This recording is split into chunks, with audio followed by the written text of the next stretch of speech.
Takže pozdar lidi, vítám vás u svého prvního let's play s Atomate Moto 2 a je to taková informačka. Takže já začínám točit videa, jako také provizorně.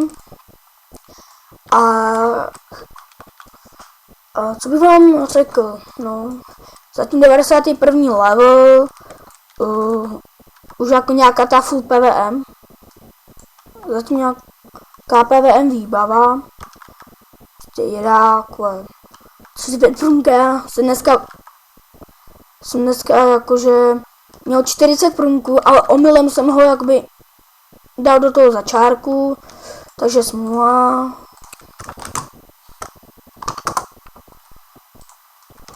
A zatím jakože to je nějaké PvP, mám sobě PVM výbavu, jsem si dělal ten meč od 85. levelu, mám tam 15 poli lidí a v základu 15 poli lidí, což je velice dobré.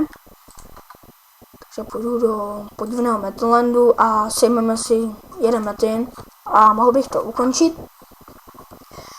Super, můžu natáčet, je to super. Nalaguje to prostě boží.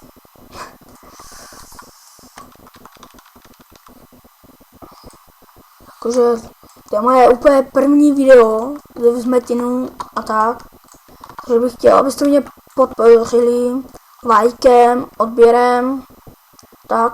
No sice beru tomu Metinu tak 20 000. Bral jsem 21, ale bez plnky 40 ne. No. Asi budu často jakože s kámošema točit. Doufám, že se vám to bude líbit. Nebude to jenom z Metinu 2 Atomate, bude tam ještě i New Generation, takže se vám to líbilo. Tak už padl. A Mafii. Mafii.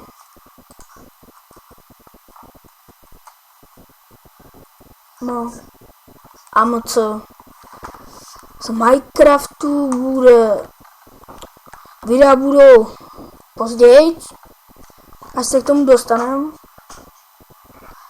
Bude hodně docela videí a fakt doufám, že se vám bude líbit. Takže banzai!